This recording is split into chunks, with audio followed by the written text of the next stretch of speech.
Tonight on Primetime Politics, slamming the brakes on auto theft. Throw them in jail for 10 years. I don't care how long it is. I don't want them in our province. Get the heck out of our province if you want to do that way. Ottawa hands over tens of millions of dollars to Ontario, but how will that money be spent? Just what is the plan to take on an increasingly violent crime? We'll speak with Ontario Solicitor General Michael Kerzner. Also, the Conservative war chest just got bigger as the party announces its best fundraising year ever. What does it say about how Canadians are feeling about their political leaders? And pushing back on Ottawa's two-year cap on foreign students, why one group is warning about the economic impact this policy will have. This is Primetime Politics. Hello, everyone. I'm Michael Serapio. $121 million. That's the amount of money Ottawa is handing over to the province of Ontario, money that will be used to take on the surge in auto thefts in the province, in particular around the Greater Toronto area. Now, that money comes just a week before the Trudeau government will hold a national summit on combating auto theft, inviting politicians, police, border agents, and auto industry executives to come together in Ottawa. This investment will support efforts to address, obviously, as the Chief noted, gun and gang violence, but it will also support efforts from police officers across the province to deal with the criminal linkages, the organized crime linkages to an increasingly violent and alarming circumstance around auto theft. I have a message to all the criminals. We're coming after you, we're going to catch you, and you're going to jail. Simple as that. We're going to keep you in jail as long as we possibly can. I will not spare one resource to make sure we go after these thugs and make sure that they're going to jail. Well, with more on today's announcement, we're now joined by the Solicitor General of Ontario, Michael Kerzner. Minister, thank you for taking the time. It's great to be here. It's really great to be here, and I appreciate speaking with you today. Well, I'm looking forward to this conversation because, anecdotally, we know that auto theft has really become a big issue for Ontario. But, from your vantage point, just how bad have things become? Well, when I became minister in June of 2022, they said that a car was stolen somewhere in Ontario approximately every 30 minutes. And we know that there has been a dramatic rise in the amount of cars that have been stolen. And moreover, people now have had their cars stolen as a result of a violent home invasion. And Michael, it's completely unacceptable. Yeah, that's an interesting point because, I think a lot of people, when they hear auto theft, they still think of this as a property crime, but it's increasingly becoming a violent crime, particularly in Ontario. Why is that? What's caused this evolution? Well, I think it's the fact that people can steal a car and there's very few consequences for that. In today's announcement, the Premier made it very clear. The inherent right that we have to live safely in our communities is absolute and constant. And we have a right, and I said this in my remarks, Michael, we have a right to take our kids to school and to wake them up in the morning and make sure they're okay. We have a right to go to work. We have a right to come home at the end of the day and shop, and we have a right to pray. This inherent right of living safely in our communities is fundamental. And when we have these people who feel that they have a right to disrupt our right to feel safe in our own homes and communities, we're going to take action. And today, we laid out exactly what are we going to do about it. Well, walk us through that because, in addition to the money that Ottawa is committing here to Ontario, we also know that the province itself is launching its own police task force, investing in a prevention program. And to your point of the violence, and this is a result of things like burglars breaking into the house to steal car keys, people being carjacked at gunpoint. So what exactly is your government announcing today? Well, today the federal government announced the fact, and actually we were together with Minister Mendicino earlier in the spring, but today when we were with Minister Virani and Minister LeBlanc, they announced the federal government's commitment to help us fight crime across Canada. And this gun and gang, the monies that are being used to fight gun and gangs throughout the province of Ontario, we're going to do a lot with that money. We're going to make sure that 50 plus police services across Ontario, the OPP, First Nations police services, have the monies that are required to fight crime. And the federal government's grant today goes a long way. Goes a long way, $121 million from the federal level to the Ontario level. Again, you're also launching your own prevention program, also starting off this police task force. What do you want to accomplish with that police task force? Well, it's part of our strategy that we announced last year. You know, we've never had a premier in my generation that's more concerned about our public safety.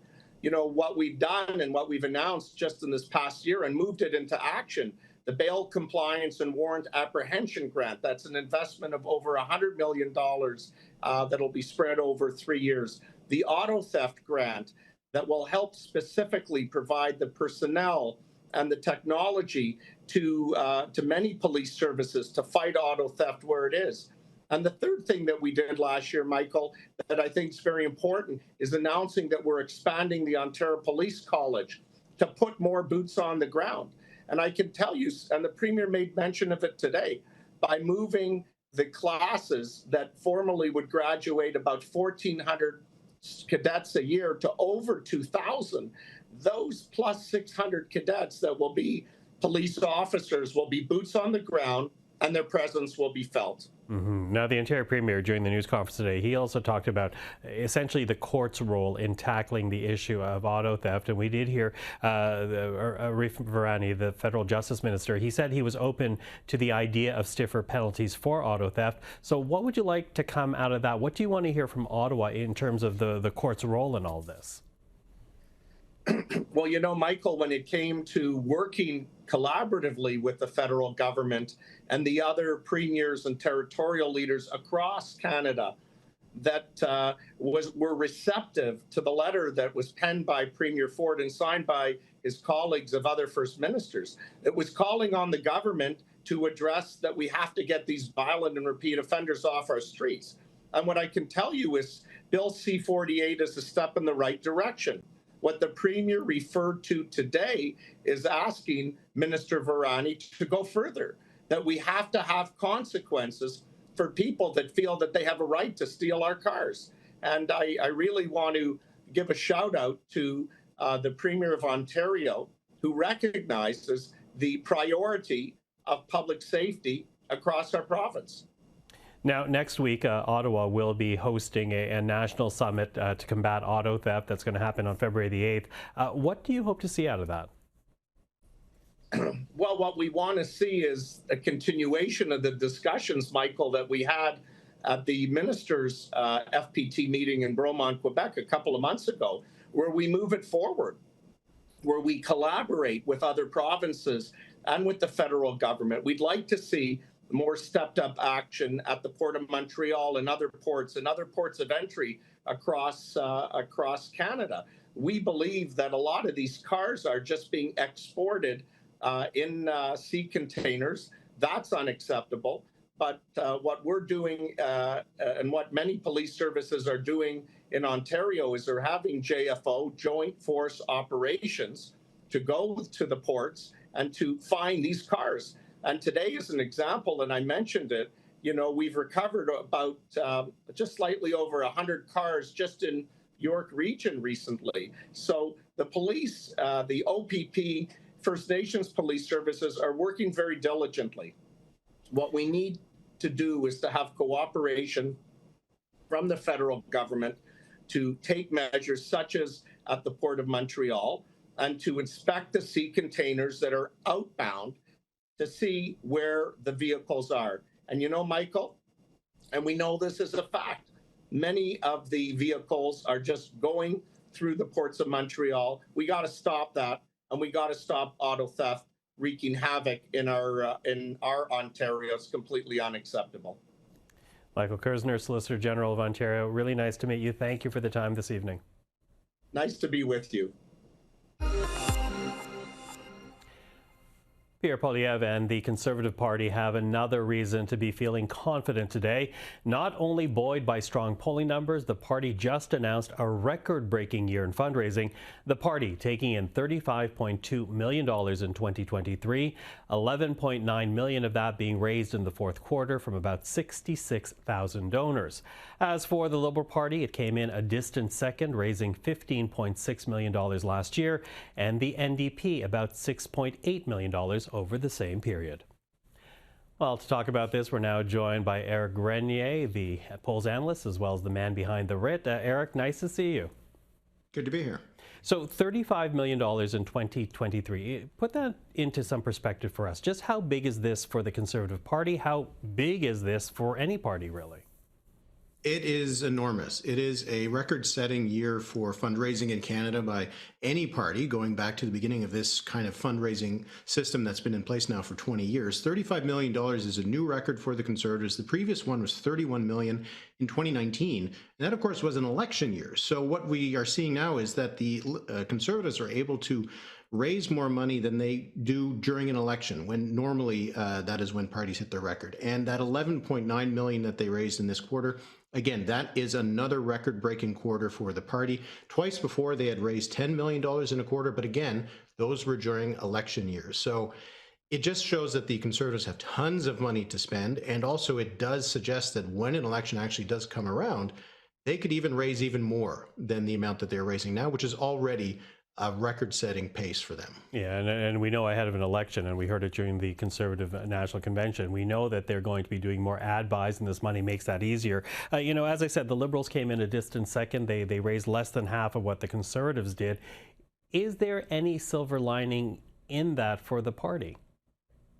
Not much. They're behind by $20 million behind the Conservatives, which again is more than we've ever seen before, and by a lot. The previous records are more about 12 or 15 million gap between the two parties. If there is a silver lining, it might be that it wasn't worse. The amount of money that the party has raised in 2023 is almost exactly the amount they raised in 2022.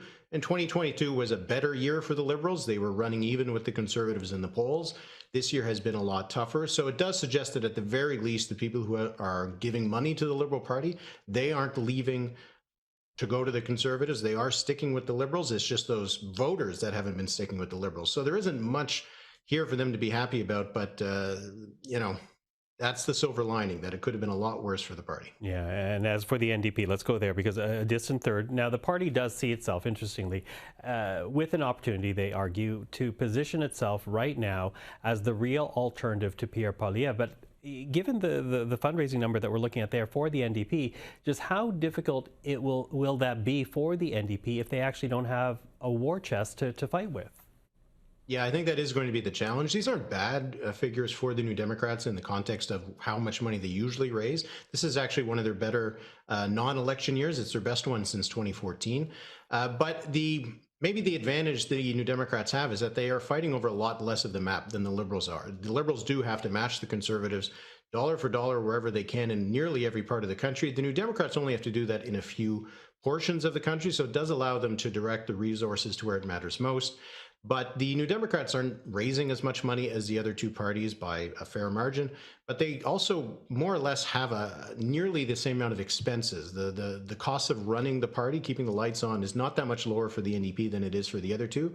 So it does make the fundraising that they do have, it doesn't go as far as the fundraising that you might see from the Conservatives and the Liberals, who do have more money to spend on something other than just salaries and office expenses. And of course, the fundraising dollars are just one number. The other numbers that we're watching closely has to do with polling numbers right now. When you look at the different polling firms and what they've been putting out the last week or so, what does it say to you about where we are right now? If an election were held today, where would things stand?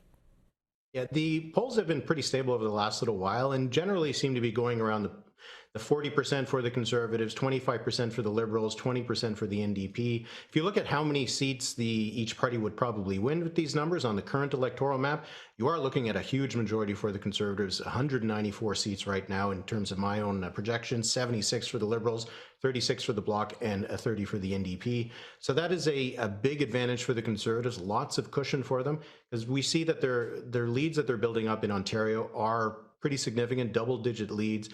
Big numbers for them in British Columbia in the polls in the last couple of months. Atlantic Canada, again, a place where the Conservatives are ahead, usually by double digits. Really only Quebec is the only place we're not really seeing a lot of growth for the Conservatives, but they don't really need it. They don't need the 10 to 15 seats that they could win in Quebec right now based on how popular they are and how much support they have in those battlegrounds in Ontario and in BC. So almost this consensus amongst all the pollsters that the Conservatives have this significant lead. Although you do write in today's edition of the Writ that both Ipsos and Nanos have Liberals making small gains. What do you make of that? I think that it might actually suggest that the Liberals could have hit their floor. We did see in the period around mid-November to early December that the Liberals were sometimes polling at 22, 23, 24%. We haven't seen numbers like that over the first few weeks of the year. We are seeing more of the 25, 26, 27%.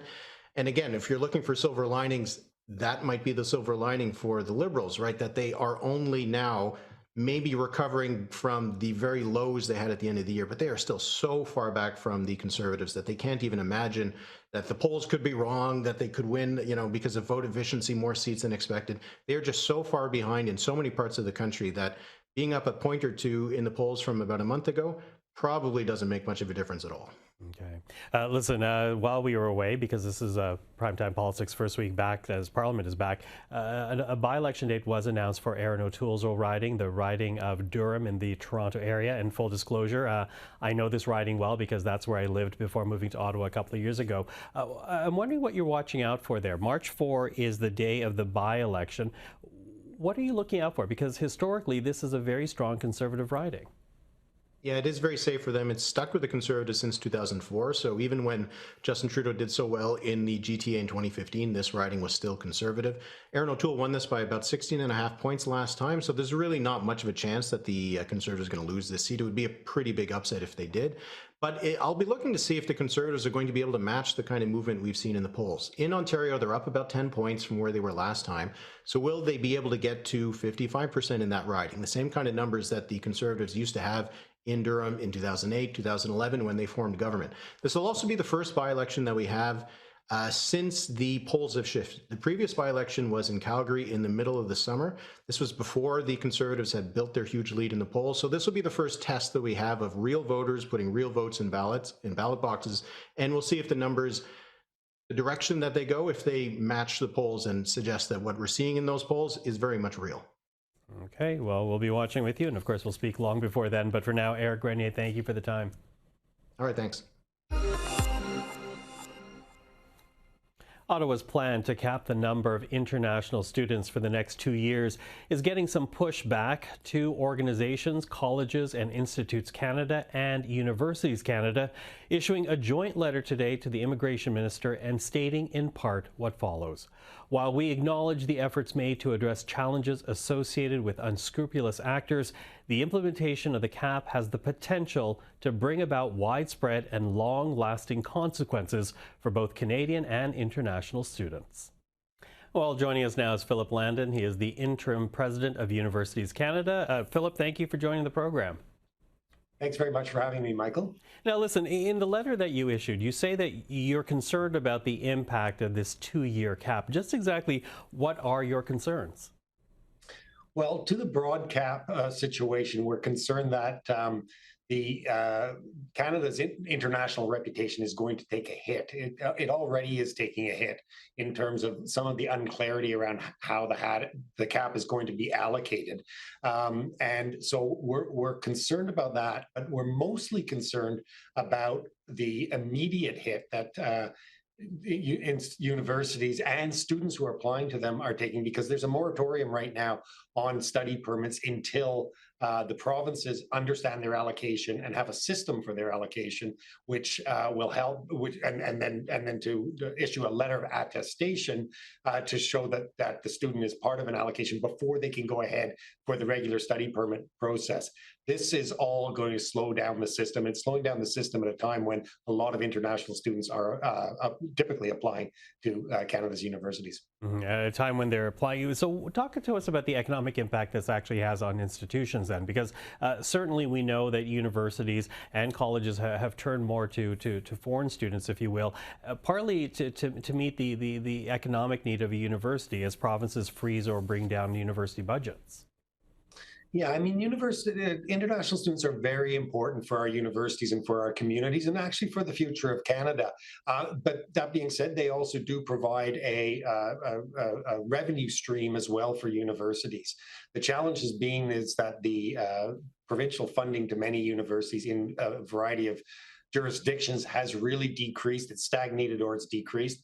Universities have been using international students as a way to make up some of that shortfall, and in order to ensure that we continue to have the world-class quality university education that Canada does offer for domestic students and international students alike. You know, let's go back a little bit because you mentioned the attestation process, and I think it's worthwhile to talk about that because, you know, I just wonder how problematic is it, because it seems to make sense for some, because here is a process whereby it ensures there's no abuse in the system. It would essentially require documentation to say that a foreign student is here for study and nothing else.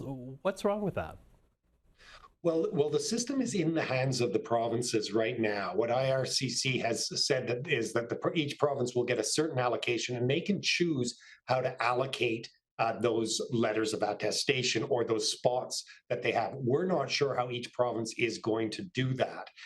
What we're concerned about, and why we felt that it was necessary to write the letter, was that this confusion and this moratorium is going to force the talented international students who have many choices as to where to study to not come to Canada. If you're a student and you see something about an international student cap and you've got to wait until there's a letter of attestation process before you can get a study permit, and you're at home and you have an option to go to the UK or go to Australia or go to the US, I think you're going to go to those places. And so we're very concerned that the uncertainty around the process that exists right now is going to cause a drastic reduction in the talented students that we're hoping to come to Canada's universities. Okay, talk me through this though, because you know, to hear it from the minister, the immigration minister, when he made the announcement before the return of Parliament, this cap, these limitations, they will not apply to master's or doctoral level students. And really, to hear it from the minister's mouth, those are the students that Canada actually wants to keep. But you're making an argument for it seems, the undergraduate students. Absolutely, and we're very pleased that the masters and undergrad and graduate students are not part of this cap, and we're very pleased that current international students, those who are already here, are not part of this cap as well. But we are concerned that the numbers and the significant, it's about a 35% reduction, depending on how it's applied province by province, could have a significant both financial impact on universities and a significant impact on their reputation. You know, Michael, one of the other measures which doesn't get mentioned is that they removed the postgraduate working permit from the public-private agreements that colleges were in. We think that was the measure that was necessary. That's where we had seen explosive growth in in college and international students. That's where the problems lay. We think that the government did the right thing by removing that ability for those institutions to have, for short-term courses to have a postgraduate working permit. But we think that the bigger cap of, as I say, about 35% and unclear how it's going to be allocated is going to have some unintended consequences, which could severely affect Canada and affect Canada's universities. Okay, so Philip, what do you say then to Canadians who are concerned that an influx of international students essentially makes it harder to find housing for anyone else, that it contributes to the affordability challenges that Canadians are feeling right now? What do you say to those Canadians who see this as more than just trying to get education under control, but also to get affordability under control? Yeah, what I would say is that I think that the real challenges rest with some of the unscrupulous actors in the system, where numbers have gone up significantly. Those institutions have not helped their students to find housing. They've accepted too many students too fast, and that has put real pressure in various areas. I think all of Canada and all Canadians are feeling the crunch on the housing crisis. I don't think capping international students is the answer, but I do think trying to address sort of more surgically the areas where we see explosive growth, as I think they've done by removing the PGWP, postgraduate working permit for those private colleges, is going to help in that regard. And I also think that the using international students a little bit as a scapegoat for something which the whole country is feeling right now for a variety and myriad of reasons is unfair.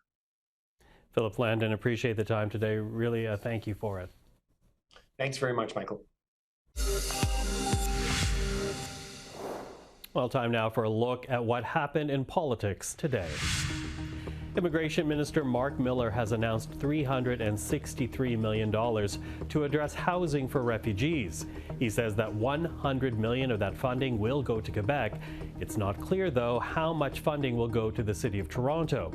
Miller says that will be announced in the coming days.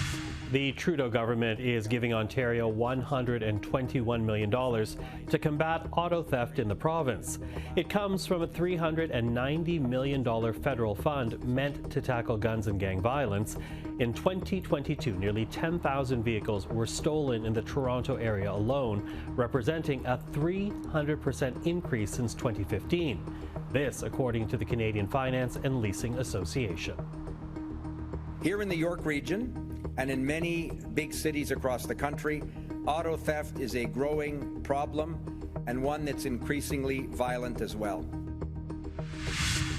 Conservatives have broken a record for fundraising for a political party, reporting over $35 million in donations in 2023. That compares to about $15.6 million for the Liberals, about $6.8 million for the NDP. As for the Bloc, they raised about $1.7 million, and the People's Party raised $1.5 million. The Greens have yet to file their fourth quarter numbers, but were standing at about $1.1 million for the first three. And finally, over 400,000 people have been approved for the federal dental care program, meaning they can start seeing a dentist or other oral health provider as early as this May. Starting tomorrow, more letters will go out with instructions on how to apply. They will go to potentially eligible seniors 72 years old and up. To qualify, you must have an adjusted family net income of less than $90,000, no access to private insurance, and have filed last year's tax returns. This is an area really essential for preventative health. When we think about oral health care, we think about having a happy smile and what that means to our self-esteem and our ability to be in the world. But we also know that it's absolutely essential in the prevention of cardiovascular disease, dementia, and other maladies.